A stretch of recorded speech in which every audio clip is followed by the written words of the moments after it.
नमस्कार दोस्तों, स्टडी 91 पर आप सबका हार्दिक स्वागत अभिनंदन है। जल्दी से सभी लोग फटाफट लाइव आ जाइए और आज एक शानदार महत्वपूर्ण प्रश्नों की श्रृंखला को देखते हैं। आज आप सबका 51वां यानी 51वां जो है ये टेट सुपर टेट से संबंधित महत्वपूर्ण श्रृंखला है और अब आप तेजी से जो है प्रैक्टिस किए हैं उसको तेजी से जितने अब तक प्रश्न हुए हैं उन प्रश्नों को तेजी से जवाब देने की कोशिश करिएगा और देखिए किस तरह से शानदार। ज्यादा से ज्यादा वीडियो को लाइक करने की कोशिश करिए और शेयर भी करना बिल्कुल भूलिएगा नहीं, ठीक ना। तो आइए हम सब शानदार महत्वपूर्ण प्रश्नों के श्रृंखला को देखते हैं और इस तरह से प्रश्न आपके सामने है। पहला है, डीएनए की द्विकुंडलीय संरचना किसके द्वारा दी गई है? जैकब तथा मोडोन के द्वारा, वाटसन तथा क्रिक के द्वारा, एच.जी. खुराना के द्वारा या उपयुक्त में से कोई नहीं।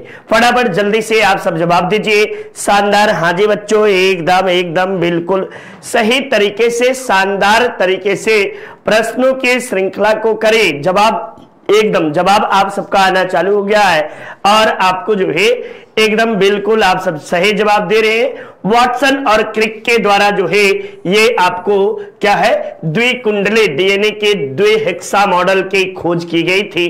कब की गई थी? तो 1953 ईस्वी में और इसके लिए इन्हें नोबेल मिला था, ठीक ना। नोबेल पुरस्कार जो है, नोबेल पुरस्कार इन्हें दिया गया था 1962 ईस्वी में वाटसन और क्रिक को डीएनए की द्विकुंडलीय सिद्धांत के लिए, ठीक। चलिए एकदम शानदार तरीके से प्रश्नों को करते चलिए। देखिए किस तरह के प्रश्न आपके परीक्षाओं में पूछे गए हैं।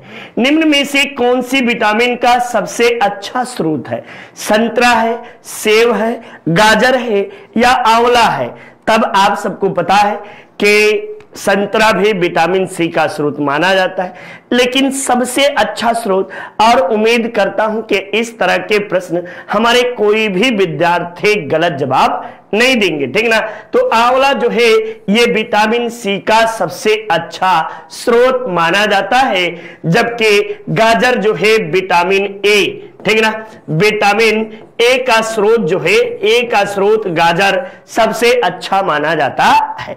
तो चलिए अगले प्रश्न के ओर चलते और शानदार एकदम जल्दी जल्दी आप सब जवाब दीजिए फटाफट, ठीक ना। फलों के मीठे स्वाद का कारण क्या है? माल्टोज है, राइबोज है, लैक्टोज है या फ्रक्टोज है? किसके कारण आपको जो है कि फलों के मीठे स्वाद का कारण क्या होता है? जल्दी से आप सब जवाब दीजिए। एकदम बिल्कुल जवाब आना चालू हो गया और कुछ लोग तो बिल्कुल एकदम गलत जवाब ही नहीं देते, ठीक ना। एकदम शानदार तरीके से जवाब दे रहे हैं और फ्रुक्टोज के कारण है आपको जो है फलों में मीठा पाया जाता है या फलों में शर्करा जो कि C6H12O6 के रूप में आपको जो है मिलता है। ये चीजें आपको जो है फ्रुक्टोज के कारण ही मिलता है, ठीक ना। वहीं पे लैक्टोज किस में पाया जाता है? तो दूध में आपको लैक्टोज पाया जाता है। ये भी प्रश्न कई बार आप सबसे पूछा है, ठीक ना। तो दूध में कौन सा आपको जो है मीठेपन का कारण क्या है? तो लैक्टोज है, ठीक। चलिए नेक्स्ट देखिए, पपीते के पीले रंग का कारण क्या है? पिपैन है या लाइकोपीन है या कैरिका जेंथीन है या कैरोटीन है? जल्दी से सभी लोग आप सब जवाब देना। एकदम शानदार तरीके से शेयर और लाइक करना बिल्कुल भूलिए नहीं, ठीक ना। इससे काम चलने वाला नहीं है आप सबका। और एकदम शानदार रिवीजन क्लास के तौर पर आप सब देखते चलिए कि किस तरह के प्रश्न आपके परीक्षाओं में पूछे गए हैं, ठीक। तब आप बताइए कि पीले रंग का कारण जो है कैरिका जेंथीन के कारण पपीते का रंग पीला होता है, जबकि गाजर का रंग जो है, गाजर का रंग आपको पीला क्यों होता है? तो कैरोटीन के कारण। लाइकोपीन के कारण टमाटर का रंग लाल होता है, ठीक ना। टमाटर ये जो है टमाटर का रंग लाल जो है लाइकोपीन के कारण आपको जो है होता है, ठीक। तो शानदार तरीके से आप सब प्रश्नों के श्रृंखला को करें और बिल्कुल एनर्जेटिक होकर जवाब दीजिए। शानदार तरीके से आपके सामने है। भारतीय सब्जी शोध संस्थान कहां है? वाराणसी में, लखनऊ में, मैसूर में या बेंगलुरु में आपको कहां पर भारतीय सब्जी शोध संस्थान है? ठीक ना। इस प्रश्न का जवाब गलत आप सबको बिल्कुल नहीं होना चाहिए, क्योंकि अब आपकी तैयारी उम्मीद करता हूं कि स्टैंडर्ड लेवल बहुत बढ़ गया होगा। तो आप बताइए कि वाराणसी में ये बिल्कुल शानदार सा प्रश्न रहा। भारतीय सब्जी शोध संस्थान वाराणसी में है, जबकि 20 अनुसंधान संस्थान कहां है? लखनऊ में है। ठीक ना। 20 अनुसंधान संस्थान आपको लखनऊ में स्थित है। चलिए नेक्स्ट देखिए, उत्तर प्रदेश कृषि अनुसंधान परिषद कहां स्थित है? कानपुर में, गाजियाबाद में, प्रयागराज में यानी इलाहाबाद में या लखनऊ में? आपको उत्तर प्रदेश कृषि अनुसंधान परिषद ये कहां है? जल्दी से बताइए। सभी का जवाब एकदम शानदार तरीके से आना चाहिए। कुछ लोगों का जवाब बिल्कुल सही नहीं आ रहा है, तो फटाफट जल्दी से। एकदम ये सब आसान से प्रश्न है बच्चा, बिल्कुल कठिन नहीं है। ठीक ना। तो इस प्रश्न का जवाब बताएगा कि ये आपको लखनऊ में है, उत्तर प्रदेश कृषि अनुसंधान परिषद। जब पूछे भारतीय कृषि अनुसंधान परिषद कहां है, तो नई दिल्ली में बताइएगा। ठीक ना। भारतीय कृषि अनुसंधान परिषद। वही आप बताइएगा कानपुर में आपको जो है कि भारतीय दाल अनुसंधान यानी इंडियन पल्स आपको जो है इंस्टीट्यूट जो है ये आपको कहां है? तो कानपुर में दाल अनुसंधान संस्थान आपको स्थित है। चलिए नेक्स्ट अगले प्रश्न के ओर चलते हैं। निम्न में से विश्व में सब्जियों का सर्वाधिक उत्पादन करने वाला देश कौन सा है? सर्वाधिक उत्पादन कौन सा देश करता है? चीन करता है, यूएसए करता है, भारत करता है या ब्राजील करता है? कौन सा देश आपको जो है कि विश्व में सब्जी का सर्वाधिक उत्पादन जो है करता है? तो नए आंकड़ों के अनुसार मैंने कई बार प्रश्नों को बताया आपको, चीन पहले स्थान पर है और भारत दूसरे स्थान पर है। ठीक ना। भारत जो है सेकंड स्थान पर है। वहीं राज्यों की बात की जाए तो राज्यों में आपको पहले स्थान पर कौन सा है? तो उत्तर प्रदेश है। ठीक, बदल गया है आंकड़ा। ठीक ना। नए आंकड़े को याद करे रहिएगा। और दूसरे पे पश्चिम बंगाल है। ठीक, पश्चिम बंगाल दूसरे नंबर पर आपको सब्जी के उत्पादन में है। चलिए नेक्स्ट देखिए, अगले प्रश्न के ओर चलते हैं। निम्न में से किसने वास्को डिगामा का कालीकट में स्वागत किया? तो वास्को डिगामा जो था ये प्रथम यूरोपीय था जो कि भारत आया और ये पुर्तगाल का रहने वाला था। 1498 ईस्वी में यह भारत आता है और उस समय आपको ये जो है कि कालीकट के बंदरगाह पर जो कि केरल में स्थित है रुकता है। उस समय वहां का राजा, एकदम सारे लोगों का जवाब देख रहा हूं कि शानदार तरीके से सभी लोग जो है ये जवाब दे रहे हैं। तो जमोरिन जो था उस समय इसका स्वागत किया। प्रारंभ में तो जमोरिन विरोध करता है लेकिन बाद में उसको जो है कि स्वागत करता है। ठीक ना। तो ये महत्वपूर्ण बातें आप सबके लिए रहा। और ये किसकी सहायता से आया था? तो गुजराती पथ प्रदर्शक अब्दुल मालिक की सहायता से आपको जो है ये आपको जो है कि सहायता से भारत आया था। ठीक, चलिए महाराष्ट्र में विधवा पुनर्विवाह हेतु अभियान का नेतृत्व किसने किया? विष्णु परशुराम पंडित ने, वीएम मालावारे ने, गोपाल हरे देशमुख ने या दादा भाई नौरोजी ने? सब के सब बड़े हैं गोपाल हरि देशमुख। इन्हें आपको किस नाम से जानते हैं? कोई बताएगा इनका उपनाम? ठीक ना, कोई बताए? दादा भाई नौरोजी को तो जो है कि कई नामों से आपको जाना जाता है।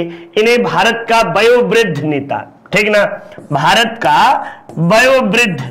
वयोवृद्ध नेता गिल्ड स्टोन ऑफ इंडिया के नाम से भी जाना जाता है। जबकि गोपाल हरि देशमुख इन्हें किस नाम से, दीन बंधु की देश बंधु, दीन बंधु के नाम से, ठीक ना, दीन बंधु के नाम से इन्हें जाना जाता है।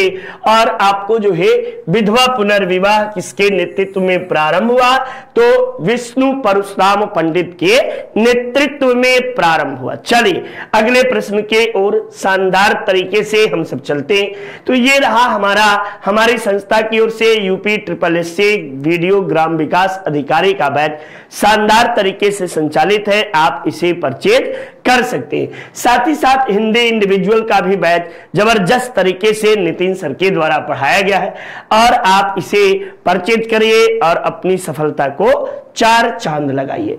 नेक्स्ट देखिए, इंडियन वॉर ऑफ इंडिपेंडेंस 1857 यानी 1857 के लेखक कौन है। तो वैसे आप सबको बता दें 1857 के क्रांति के घटना कब घटे, तो 10 मार्च 1857 ईस्वी को क्रांति की शुरुआत हुई। और इस क्रांति पर लिखने वाले पहले व्यक्ति आपको कौन थे, सर सैयद अहमद खां, ठीक ना। असबाब ए बगावत हिंद के नाम से सर सैयद अहमद खां के द्वारा पहली लेखनी लिखी गई। लेकिन इसे 1857 के विद्रोह को सभी लोग अपने अपने तरीके नजरिए से बता रहे थे, जिसमें प्रथम स्वतंत्रता संग्राम किसने कहा तब बतेगा, बीडी सावरकर के द्वारा आपको जो है प्रथम स्वतंत्रता संग्राम कहा गया। जबकि एसएन सेन जो थे ये 1857 की क्रांति के जो है आपको वैधानिक इतिहासकार कहे जाते हैं। आजादी के बाद पंडित जवाहरलाल नेहरू के द्वारा भारतीय स्वतंत्रता संग्राम के इतिहास लिखने का काम एसएन सेन के द्वारा किया गया और इन्होंने 1857 नामक पुस्तक ही लिखी, ठीक ना, जिसमें प्रारंभ में इसे पुलिस विद्रोह बताया और बाद में आपको जो है किस नाम से, तो जन विद्रोह के नाम से बताया। और इसके साथ साथ आपको जो है कि कई महत्वपूर्ण, किसी ने कहा कि यह सभ्यता और बर्बरता के बीच है, किसी ने कहा कि स्वार्थी लोगों का विद्रोह है, तो किसी ने कहा हिंदू और मुसलमानों का विद्रोह, काले लोगों का गोरों के विरुद्ध विद्रोह है। तो तमाम बातें आपको इसके द्वारा कहेंगे, ये बातें आपको लेकिन पहली बार स्वतंत्रता संग्राम के रूप में किसने स्वीकार किया, तो बीडी सावरकर के द्वारा।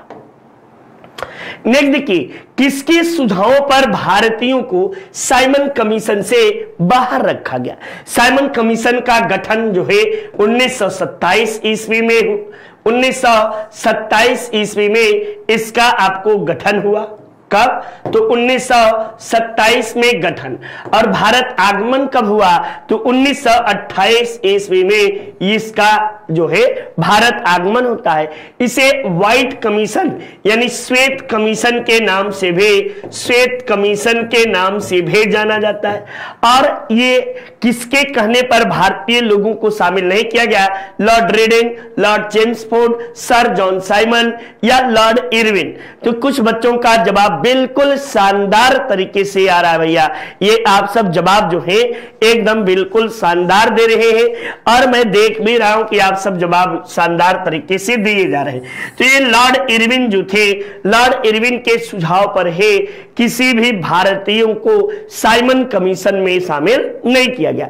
साइमन कमीशन का गठन द्वैध शासन की जांच करने के लिए 1919 के अधिनियम के तहत ही किया गया था, ठीक ना। किस आपको पूछता है कि साइमन कमीशन का गठन किस अधिनियम के तहत किया गया, तो 1919 के भारतीय परिषदीय अधिनियम के तहत किया गया। चलिए नेक्स्ट देखिए, भारतीय राष्ट्रवाद का पैगंबर किसे कहा जाता है, एम.के. गांधी, मोहन राय, रविन्द्रनाथ टैगोर या दयानंद सरस्वती। तो सबके आपको उपनाम है। इन्हें भारत का मार्टिन लूथर कहते हैं, भारत का मार्टिन लूथर, ठीक ना, मार्टिन लूथर के नाम से इन्हें जानते हैं। रविन्द्रनाथ टैगोर को आपको जो है किस नाम से, तो कई नाम से इन्हें जाना जाता है, ठीक ना। तो और राजा राम मोहन राय को, महात्मा गांधी को तो महात्मा के नाम से स्वयं रविन्द्रनाथ टैगोर के द्वारा इनका नामकरण किया गया। मलंग बाबा, वन मैन बाउंड्री, राष्ट्रपिता, ढेर सारे इनके उपनाम मिलते हैं, ठीक ना, राष्ट्रपिता। वहीं राजा राम मोहन राय को पैगंबर, राष्ट्रवाद का पैगंबर के नाम से जानते हैं, या पुनर्जागरण का अग्रदूत भी कहते हैं, पुनर्जागरण का अग्रदूत कहते हैं। ये इन्हें कई नाम से आप सब इन्हें भी जानते हैं। और रविन्द्रनाथ टैगोर को महात्मा गांधी ने गुरुदेव कहकर संबोधित किया। किस नाम से? तो गुरुदेव के नाम से इन्हें जाना जाता है, ठीक ना। और राजा राम मोहन राय, ये आपको पश्चिम बंगाल के नादिया जिले के रहने वाले थे। इनका नादिया जिले में जन्म हुआ था। 1929 ईस्वी में इन्हीं के आपको सुझाव पर लॉर्ड विलियम बेंटिक के द्वारा सती प्रथा को प्रतिबंधित किया गया, और खासकर इनके द्वारा ही 1917 ईस्वी में कलकत्ता में हिंदू कॉलेज की स्थापना की गई। 1928 ईस्वी में ब्रह्म समाज की स्थापना राजा राम मोहन राय ने की। साथ ही साथ इन्होंने मिरातुल अखबार के प्रकाशन भी इन्हीं के द्वारा किया गया। नेक्स्ट देखिए, आइए, मोतीलाल नेहरू और सीआर दास द्वारा 1923 ईस्वी में गठित पार्टी का नाम क्या था? इंडिपेंडेंट पार्टी, गदर पार्टी, स्वराज पार्टी या इंडियन नेशनल पार्टी? ये फटाफट जल्दी से आप सब जवाब दीजिए। तो जल्दी से सभी लोगों का जवाब बच्चा आना चाहिए। तो बताइएगा कि स्वराज पार्टी जो है इसी का गठन किया गया था। कहा? तो इलाहाबाद में, ठीक ना, इलाहाबाद में। और मोतीलाल नेहरू जो थे ये अध्यक्ष हुआ करते थे, और ये आपको सीआर दास, और ये महासचिव थे, ठीक ना। ये बातें आप सब अपने मन मस्तिष्क में उतार लीजिए, जान लीजिए, समझ लीजिए। चलिए नेक्स्ट देखिए, अगले प्रश्न के ओर चलते हैं। ये रहा, निम्न में से किसका उपयोग रक्त कैंसर के उपचार में आपको किया जाता है? रक्त कैंसर को ल्यूकीमिया के नाम से भी जाना जाता है। क्या कहते हैं? ल्यूकीमिया। और ल्यूकीमिया में आयोडीन 131 का, सोडियम 24 का, फास्फोरस 34 का या कोबाल्ट 16 का। तब बताएगा कि एकदम आप सब जवाब देखूं मैं, जल्दी से फटाफट एकदम आज शानदार जवाब देना है, बस एकदम लग जाइए, जवाब देना है। और क्लास को प्लीज शेयर और लाइक जरूर कर दीजिएगा, ठीक ना, ये आप सबके लिए है, ठीक। ये देखिए, कोबाल्ट 60 जो है ये आपको रक्त कैंसर के उपचार में काम देता है, ठीक। चलिए अगले प्रश्न के ओर चलते हैं। राष्ट्रीय डेयरी अनुसंधान संस्थान स्थापित है कहां? करनाल में, हिसार में, आनंद में, या आप आनंद में या जयपुर में? तो आनंद कहां है? गुजरात में है। और आपको अमूल दूध पीता है इंडिया, ठीक ना, ये कहां का है? तब आप बताइएगा, आनंद में है, गुजरात में है, आपको है। तो जल्दी से फटाफट आप सब, आपको जो है राष्ट्रीय डेयरी, अभी तक सब लोगों का, कुछ लोगों का गलत जवाब आ रहा है भाई, एकदम शानदार तरीके से बिल्कुल जवाब सही नहीं है, ठीक ना। जल्दी से सभी लोगों का जवाब जो है आना चाहिए। ये राष्ट्रीय डेयरी अनुसंधान संस्थान, कहीं ऐसा नहीं कि भैंस, और आपको कई बार मैंने बताया है करनाल में, हिसार में, तो आपको राष्ट्रीय डेयरी अनुसंधान संस्थान हिसार में है। कहां पे? राष्ट्रीय डेयरी अनुसंधान संस्थान हिसार में है। जबकि बकरी अनुसंधान संस्थान मथुरा के मखदुम में है। ये याद भी रखे रहिएगा, बकरी वाला कई बार यूपी पीसीएस में, आरओआरओ में ये सब प्रश्न यूपी स्पेशल से पूछे जाते हैं, ठीक। तो चलिए अगले प्रश्न के ओर चलते हैं। ये आनंद में है, अमूल दूध पीता है इंडिया, यहीं से दुग्ध भारत में दुग्ध क्रांति की शुरुआत आनंद से ही हुआ था। पहला सहकारी आपको क्षेत्र भी माना जाता है। चलिए, पुस्तक poverty and un British rule in India किसने लिखा? आरसी दत्त ने, दादा भाई नौरोजी ने, बिपिन चंद्र पाल ने या लाला लाजपत राय ने? तो poverty and un British rule in India एकदम किसी भी व्यक्ति का गलत नहीं होना चाहिए, और अभी तक किसी का गलत है भी नहीं भाई। एकदम आसान से प्रश्न है और शानदार तरीके से रिवीजन के तौर पर आप सबको करते चलना है। तो दादा भाई नौरोजी जो है ये आपको पहले व्यक्ति हैं जिन्होंने poverty and un British rule in India में 20 रुपए वार्षिक आय बताया था, ठीक ना, वार्षिक आय बताया था। और धन के निस्पंदन सिद्धांत को भी दादा भाई नौरोजी के द्वारा यहीं पे दिया गया था, ठीक ना। धन के निस्पंदन सिद्धांत दादा भाई नौरोजी ने यहीं पे दिया था। नेक्स्ट देखिए, भारत में जैव विविधता की दृष्टि से सबसे धनी क्षेत्र कौन सा है? पश्चिमी घाट है, पूर्वी घाट है, थार रेगिस्तान है या बंगाल की खाड़ी है? तब जैव विविधता की दृष्टि से आप बताइएगा कि कौन सा क्षेत्र है, ये कौन सा है? जल्दी से, जैव विविधता भारत में हॉट स्पॉट क्षेत्रों की संख्या 4 है, ठीक ना। 3 बहुत किताबों में 3 दिया है जो गलत है, और 4 है, और उसमें पश्चिमी घाट में आपको सबसे अधिक जैव विविधता पाई जाती है। पश्चिमी घाट में जो जैव विविधता कहां पाई जाती है? तो साइलेंट वैली में, यानी शांत घाटी में भारत में सबसे अधिक जैव विविधता पाई जाती है। कुमारी सुगाथा जो है ये आपको साइलेंट वैली से ही संबंधित है, ठीक ना, कुमारी सुगाथा। चलिए नेक्स्ट देखिए, अगले प्रश्न के ओर चलते हैं। किसी नदी के प्रदूषण स्तर की माप की जाती है, किसमें की जाती है? एटीपी में, एसटीपी में, बीओडी में या डब्ल्यूपीएल में? तब आप बताइएगा कि बायोलॉजिकल ऑक्सीजन डिमांड, बीओडी में आपको जो है किसी भी नदी के प्रदूषण स्तर की माप की जाती है। ये सब के सब आपको जो है टेट सुपर टेट में पेटेंट क्वेश्चन माने जाते हैं बच्चा। ये हर एक परीक्षाओं में आप सबसे पूछे गए हैं और आगे भी अनवरत रूप से पूछे जाएंगे, ठीक। चलिए अगले प्रश्न के ओर चलते हैं। ये शानदार तरीके से हम लोगों के द्वारा लिखा गया है और लेखपाल एकदम एग्जाम आपके सामने आने वाला है, बिल्कुल घबराइएगा नहीं और शानदार तरीके से अपनी तैयारी को निरंतर जारी रखिए। मुझे पता है कि बच्चों की संख्या काफी कम हो गई है, काफी बच्चे दुखी भी हैं, लेकिन इससे परेशान होने की जरूरत नहीं है। जो लोग क्वालिफाई किए हैं वो आपको जो है कि एकदम जबरदस्त तरीके से मेहनत करें और सफलता को प्राप्त करें, ठीक ना। नेक्स्ट देखिए, भारत में प्रोजेक्ट टाइगर की शुरुआत हुई 1973 में, 1982 में, 1992 में, 1993 में। तो प्रोजेक्ट टाइगर की शुरुआत जो है ये आपको कहां से किया गया? ये आपको कहां से किया गया? तब बताइए, जिम कॉर्बेट से ही किया गया। और कैलाश सांखला का नाम सुने होंगे, इन्हीं के नेतृत्व में प्रोजेक्ट टाइगर की शुरुआत 1973 ईस्वी में आपको शुरू हुआ, ठीक ना। और कैलाश सांखला को टाइगर मैन ऑफ इंडिया के नाम से भी जाना जाता है। इन्हें पद्मश्री के पुरस्कार से भी पुरस्कृत किया गया है, ठीक। चलिए नेक्स्ट अगले प्रश्न की ओर चलते हैं। एलपीजी संक्षिप्त है किसका? लोपेट गेम्स का, लोकल पैसेंजर गाड़ी का, या लिक्विफाइड पेट्रोलियम गैस का, या लोकल पेट्रोलियम गैस का, ठीक ना।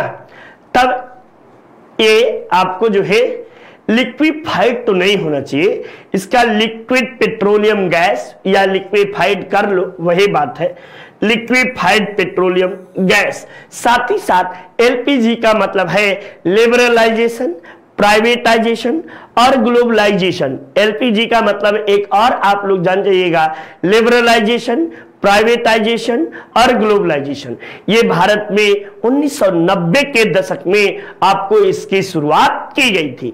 और एलपीजी के भारत में शुरुआत, जिसे आपको नई औद्योगिक नीति के नाम से जानते हैं, इसकी शुरुआत करने का जो श्रेय जाता है भारत में नई औद्योगिक क्रांति का जनक किसे कहा जाता है? तो बाबू मनमोहन सिंह, जो भारत के प्रधानमंत्री रहे, आरबीआई के गवर्नर भी रहे, वित्त मंत्री भी रहे, और आपको ये ऑक्सफोर्ड विश्वविद्यालय के गोल्ड मेडलिस्ट भी रहे अर्थशास्त्र के क्षेत्र में, ठीक ना। तो ये सारी बातें आपको जो है कि बातें इससे संबंधित हुई। चलिए नेक्स्ट देखिए, कृत्रिम वर्षा के लिए मेघ बीजक के रूप में किसका प्रयोग किया जाता है? सिल्वर नाइट्रेट का, पोटेशियम ब्रोमाइड का, सिल्वर आयोडाइड का, या पोटेशियम नाइट्रेट का? तो फटाफट जल्दी से आप सब एकदम शानदार तरीके से शेयर और क्लास को लाइक जरूर करिएगा। आप सबका श्रेय इसी तरह बना रहे, क्योंकि सारे लोग जब तक मेहनत नहीं करेंगे तब तक आपको सफलता नहीं मिलनी है, ठीक ना। तो सिल्वर आयोडाइड जो है ये यही मेघ बीजक जिसे कृत्रिम वर्षा के रूप में जानते हैं, ये किया क्या जाता है कि एक निश्चित ऊंचाई पर जाकर आपको जो है इसका छिड़काव किया जाता है और इसके बाद इसमें संघनन की क्रिया, हेलीकॉप्टर से छिड़काव किया जाता है और उस क्षेत्र में संघनन की क्रिया होती है जिसके पश्चात भारी मात्रा में वर्षा होने लगती है। ठीक, चलिए नेक्स्ट देखिए, उत्तर प्रदेश का प्रसिद्ध शहर गाजियाबाद किस नदी के तट पर है? यमुना, हिंडन, रामगंगा या नर्मदा? ये बातें आप सबके लिए बहुत ही महत्वपूर्ण है। ठीक ना, नर्मदा, रामगंगा, हिंडन या यमुना? तो हिंडन नदी पर है और हिंडन नदी पर है मेरठ भी है। ठीक ना, मेरठ जो है हिंडन नदी पर ही है। हिंडन आपको यमुना की सहायक है। किसकी? यमुना की सहायक मानी जाती है हिंडन नदी। ठीक, तो ये सारी बातें आप लोग जानते रहे। यमुना गंगा की सबसे बड़ी सहायक है। ठीक ना, गंगा की सबसे बड़ी सहायक, गंगा के सबसे बड़े सहायक। ठीक ना, बड़े सहायक, और गंगोत्री ग्लेशियर से इनका उद्गम हुआ है। लगभग 1320 किलोमीटर आपको इनकी लंबाई बताई जाती है। ठीक, चलिए नेक्स्ट, ये रहा आपके सामने प्रसिद्ध शेषनाग झील। तो एक बात बता दें, नाग, नागिन, आपको जो है जितना इस तरह के बूलर, ये सारे झील जो है कहाँ है? तो जम्मू कश्मीर में है। ठीक ना, ठीक ना, ये सारे के सारे आपको कहाँ है? तो जम्मू कश्मीर में है। गलती बिल्कुल नहीं करिएगा। ठीक ना, एकदम। और राजसमंद, जयसमंद, आपको सांभर, ये सभी झील राजस्थान में है। वहीं सूरजताल झील जो है और डलहौजी झील ये आपको हिमाचल प्रदेश में है। रेणुका झील भी आपको जो है हिमाचल प्रदेश में है स्थित है। ठीक, तो ये प्रमुख बातें रही। डेन्यूब नदी का उद्गम किस देश में हुआ है? हंगरी में, जर्मनी में, रोमानिया में, ऑस्ट्रिया में? तो ये सभी देशों से होकर बहती है। डेन्यूब का उद्गम जो है ये ब्लैक फॉरेस्ट पर्वत से इसका उद्गम हुआ है और ये आपको काला सागर में जाकर गिरता है। कहां पे? काला सागर में गिरता है। ये यूरोप की दूसरी सबसे लंबी नदी है। यूरोप की दूसरी सबसे लंबी नदी मानी जाती है और ये जर्मनी के ब्लैक फॉरेस्ट पर्वत से निकलती है। कहां से? जर्मनी के ब्लैक फॉरेस्ट पर्वत से निकलती है। नेक्स्ट, किस देश में यूरेनियम का सर्वाधिक भंडारण है? कनाडा में, रूस में, अमेरिका में, ऑस्ट्रेलिया में? पूछ रहा है सर्वाधिक भंडारण आपको किस देश में है। तब बताइएगा कि ऑस्ट्रेलिया में जो है ये सबसे अधिक भंडारण आपको कहां है? तो ऑस्ट्रेलिया में आपको सबसे अधिक भंडारण पाया गया है। यूरेनियम के मामले में ऑस्ट्रेलिया समृद्ध है। भारत में भी यूरेनियम आपको के लिए प्रसिद्ध खान जादूगोड़ा का खान जो है, जो कि झारखंड के पश्चिमी सिंहभूम जिले में स्थित है। जादूगोड़ा का खान प्रसिद्ध माना जाता है। ठीक, लेकिन भारत थोरियम के मामले में विश्व में प्रथम स्थान पर है। किसमें? थोरियम। ठीक, चलिए नेक्स्ट देखिए, पेंटागोनिया कहां स्थित है? तो पेंटागोनिया दो है भैया।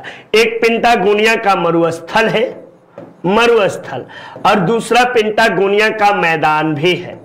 ठीक, और ये दोनों आपको कहां है? अर्जेंटीना में, ग्रीस में, मेडागास्कर में, मंगोलिया में। आप सीधे सीधे पकड़ लेंगे, ये यूरोप का देश है, ये मेडागास्कर जो है कि ये अफ्रीका का है, मंगोलिया एशिया का है, और पेंटागोनिया कहां है? तो पेंटागोनिया अर्जेंटीना में है। और उत्तरी अमेरिका का ये सबसे बड़ा शीत मरुस्थल माना जाता है। कहां का? उत्तरी अमेरिका का सबसे बड़ा शीत मरुस्थल पेंटागोनिया को माना जाता है। नेक्स्ट देखिए, भारतीय लघु उद्योग विकास बैंक, जिसे IDBI के नाम से, Indian industrial development bank of India के नाम से जाना जाता है, ये दूसरा हुआ। इसे सिडबी बोलते हैं। ठीक ना, एक SIDBI, small scale industrial development bank, ठीक ना। सिडबी जो है इसकी स्थापना कब हुई थी, तब बताइएगा कि इसकी स्थापना आपको 2 अप्रैल 1990 ईस्वी को हुआ था, ठीक ना। 2 अप्रैल 1990 ईस्वी को सिडबी की स्थापना हुई थी, ठीक। ये नितिन सर के द्वारा हैंड रिटेन नोट शानदार तरीके से ये पीडीएफ के रूप में है।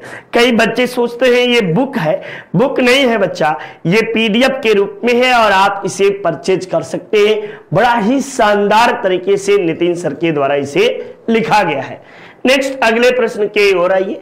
सरकार ने भारत को कब तक टीबी मुक्त घोषित करने का लक्ष्य रखा है? ये 2030 तक, 2025 तक, 2022 तक, 2035 तक। तब बताइएगा कैंसर मुक्त जो है भारत को 2030 किया है, ठीक ना, कैंसर मुक्त। लेकिन आपको टीबी मुक्त 2025 तक जो है ये भारत को टीबी मुक्त करने का लक्ष्य केंद्र सरकार के द्वारा रखा गया है, ठीक। चलिए एकदम शानदार तरीके से आप सब जवाब दे रहे हैं। क्षेत्रीय ग्रामीण बैंक जिसे आपको की स्थापना कब किया गया? 2 अक्टूबर 1980, 2 अक्टूबर 1975, 2 अक्टूबर 1969 या 31 दिसंबर 2004 को। जल्दी से फटाफट आप सब शेयर करिए और लाइक करिए और शानदार तरीके से ठोकिए इसको, ठीक ना, ठोक डालिए एकदम शानदार मेरे मित्रों, एकदम जबरदस्त तरीके से इसे ठोकिए। और आपका बिल्कुल सही भी है, सारे लोगों का जवाब सही है। 2 अक्टूबर 1975 ईस्वी को उत्तर प्रदेश के रामपुर में इसकी पहले शाखा की स्थापना की गई थी, ठीक ना, ये बातें भी याद रखिए। नेक्स्ट अगले प्रश्न में मानव विकास सूचकांक किसके द्वारा विकसित किया गया? महबूब उल हक के द्वारा, जगदीश भगवती के द्वारा, जोसेफ स्टडीज के द्वारा या अमर्त्य सेन के द्वारा? अमर्त्य सेन जो है भारतीय अर्थशास्त्री है, इन्हें नोबेल पुरस्कार भी दिया गया।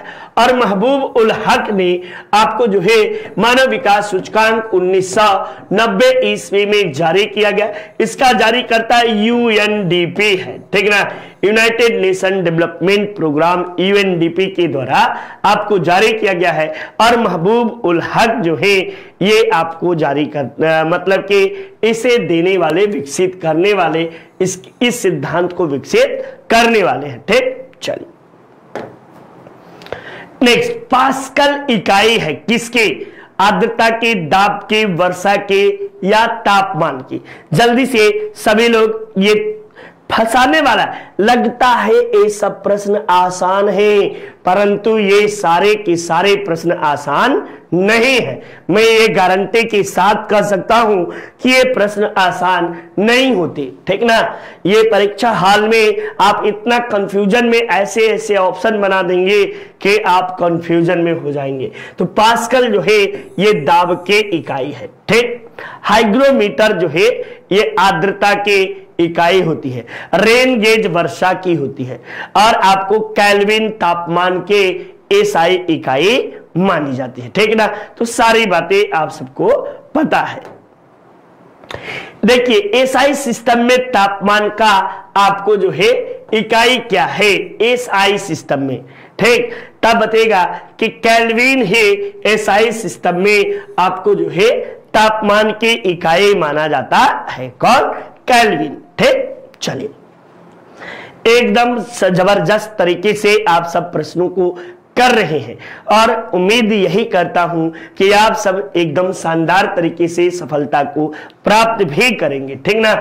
पराश्रव्य तरंगे वे ध्वनि तरंगे हैं जिनकी आवृत्ति होती है। कमेंट बॉक्स में ठोकिए तो बताइए पराश्रव्य तरंगे आपको किस प्रकार की या ध्वनि तरंगे किस प्रकार की तरंग होती है? अनुप्रस्थ होती है या अनुदैर्ध्य होती है?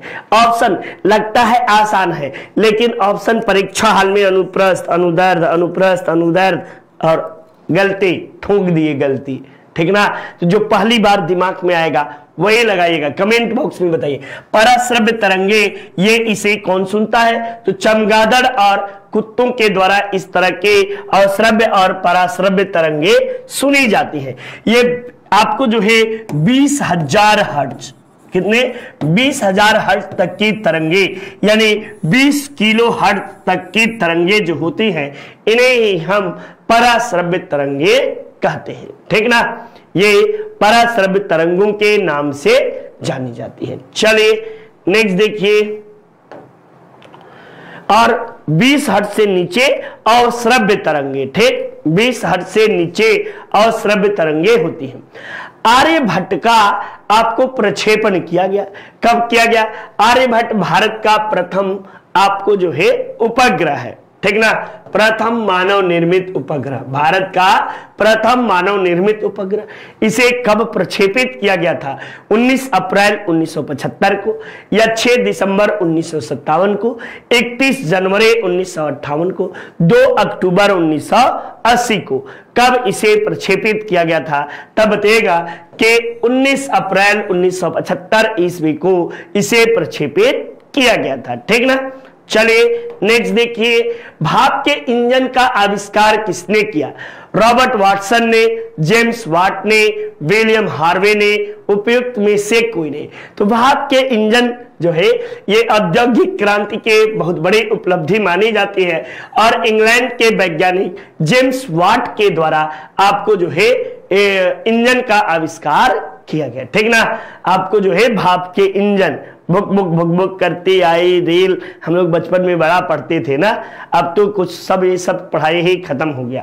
ठीक, नेक्स्ट, राष्ट्रीय नियोजन में रोलिंग प्लान की अवधारणा लागू की गई थी इंदिरा गांधी के द्वारा, राष्ट्रीय फ्रंट सरकार के द्वारा, जनता सरकार के द्वारा या राजीव गांधी के द्वारा।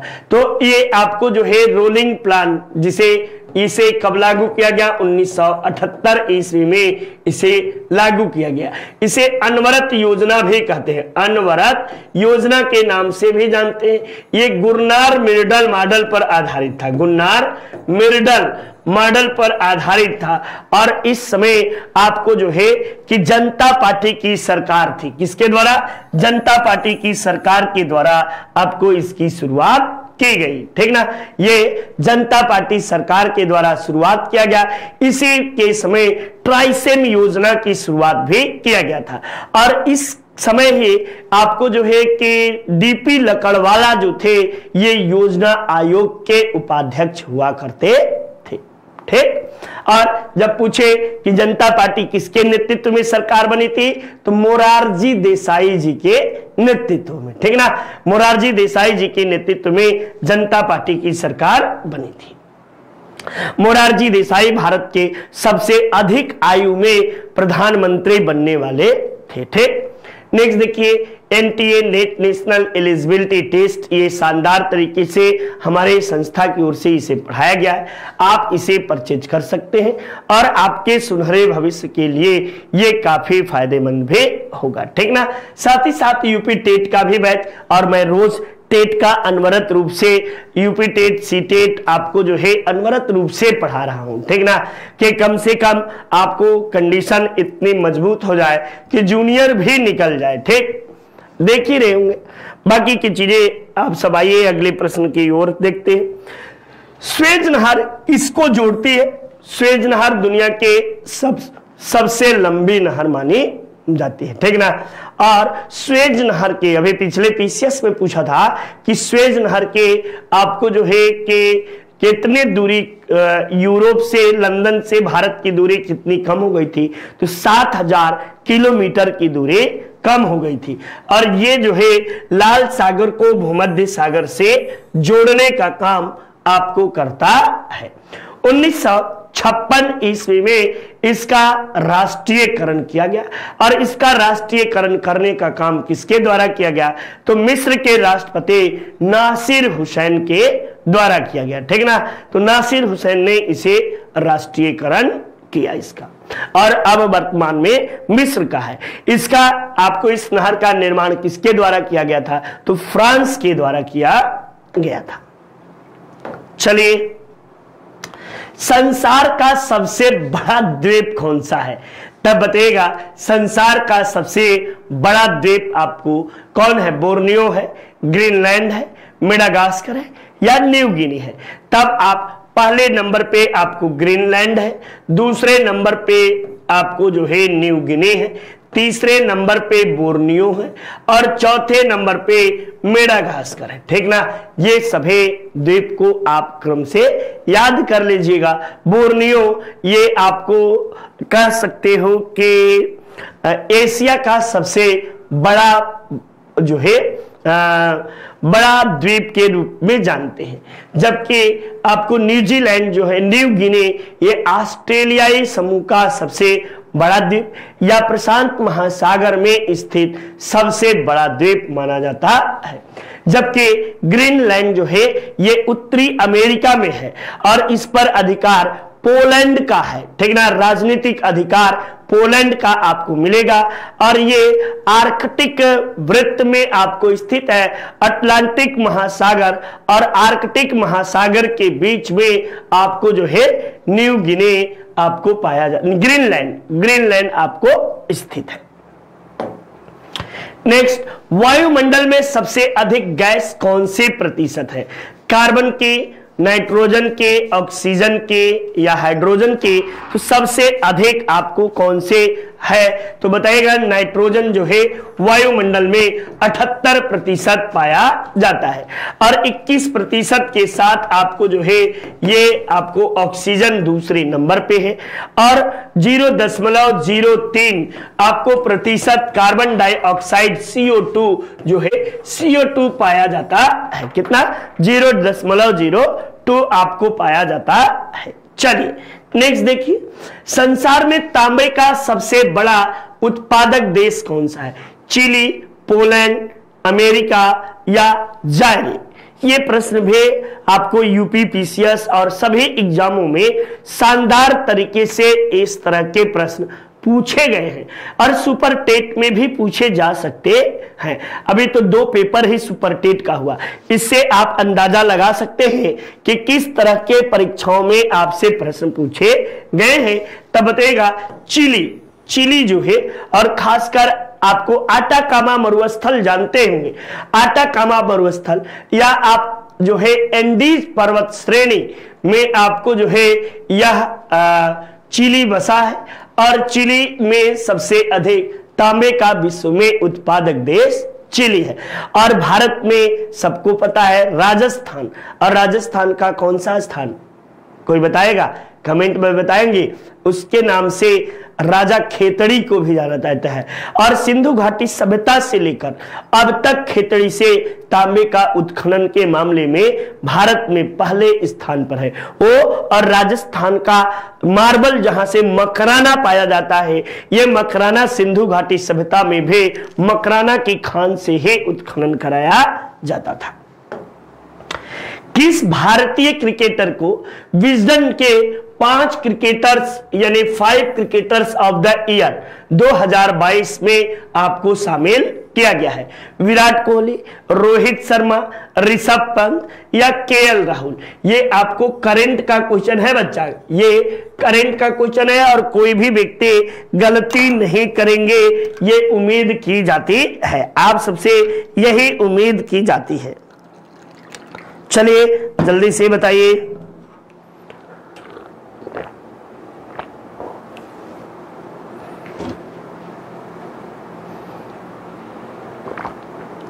बताइएगा किस भारतीय क्रिकेटर को विजडन के 5 क्रिकेटर्स ऑफ द ईयर में?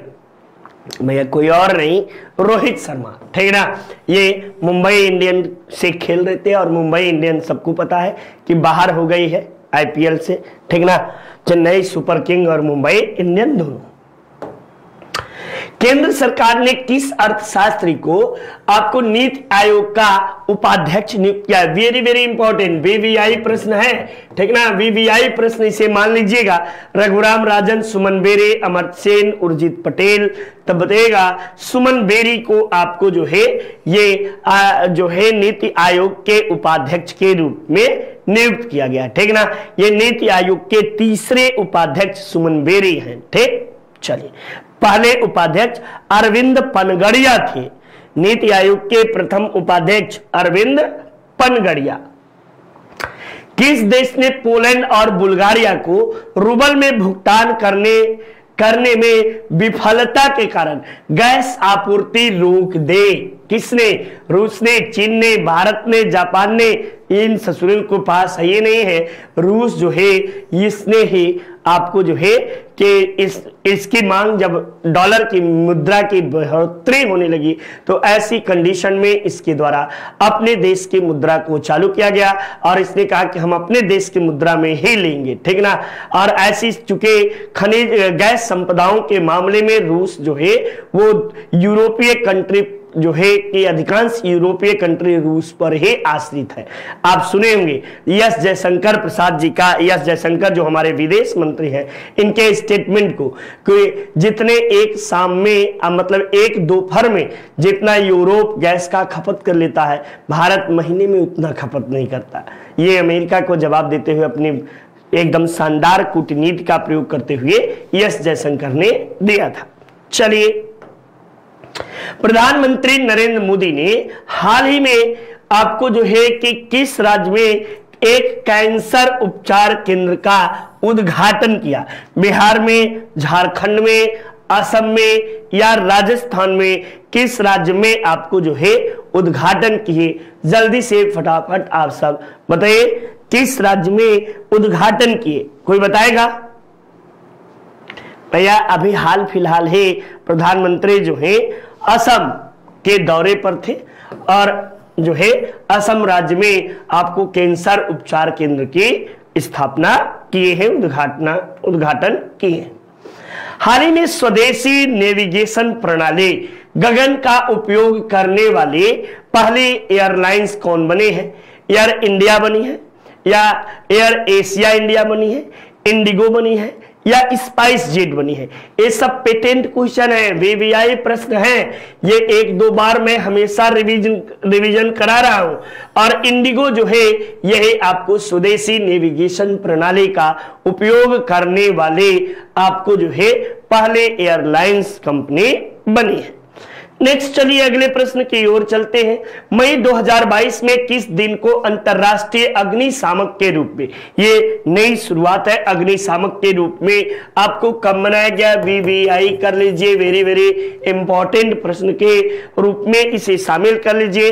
तो 4 मई को आपको जो है अंतरराष्ट्रीय अग्निशामक दिवस के रूप में मनाया गया है। अगले प्रश्न को देखिए, आपको जो है कि हाल ही में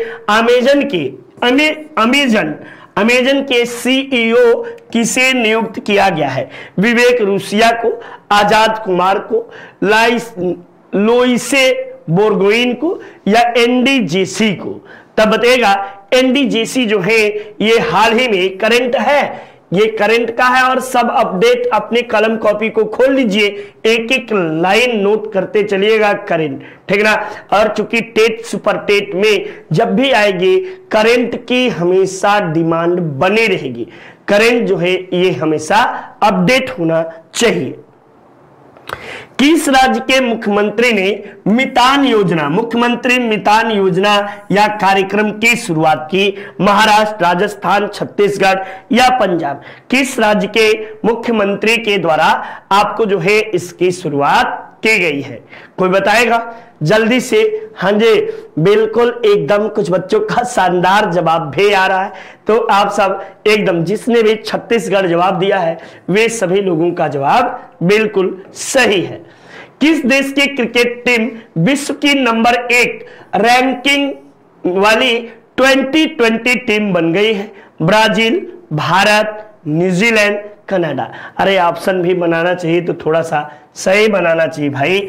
ये ब्राजील की जगह में ऑस्ट्रेलिया लिखना चाहिए और आपको जो है कनाडा की जगह में पाकिस्तान लिखना चाहिए, तब तो लोग फंसेंगे और तब आप फंस जाएंगे। और इसीलिए ऑप्शन कठिन बनाना हो तो ये चारों नाम दे दीजिए, आप कठिन हो जाएगा, ठीक ना। तो ये भारत जो है हाल ही में 2020 रैंकिंग वाली दुनिया की पहली आपको जो है टीम बन गई है, ठीक। विश्व प्रेस स्वतंत्रता सूचकांक 2022 में भारत का स्थान क्या है? तो स्वतंत्रता सूचकांक में, प्रेस स्वतंत्रता के सूचकांक में भारत की स्थिति 2022 में बड़ा डाउन हुआ है, क्योंकि 2021 में 142वां स्थान था, ठीक ना, और इस बार 150वां स्थान हो गया है, ठीक। तो 150वां स्थान आपको विश्व प्रेस आपको जो है कि सूचकांक में, स्वतंत्रता सूचकांक में भारत का स्थान हुआ है, ठीक। चलिए नेक्स्ट देखिए।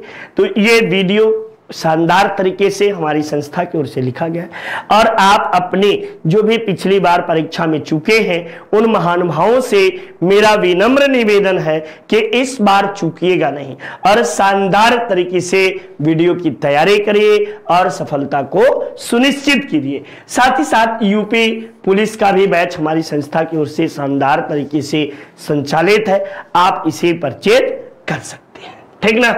तो ये रहा शानदार तरीके से 50 प्रश्नों के 50 मिनट में 50 प्रश्नों के श्रृंखला व्याख्या के साथ आप सबने सुना। आप सब ज्यादा से ज्यादा शेयर और लाइक कर रहिएगा, ये आप सबसे विनम्र निवेदन है, ठीक ना। और शानदार क्लास को मजेदार बनाइए, क्योंकि अब आपको फटाफट रिवीजन के रूप में ही हम पढ़ाने वाले हैं, ठीक ना।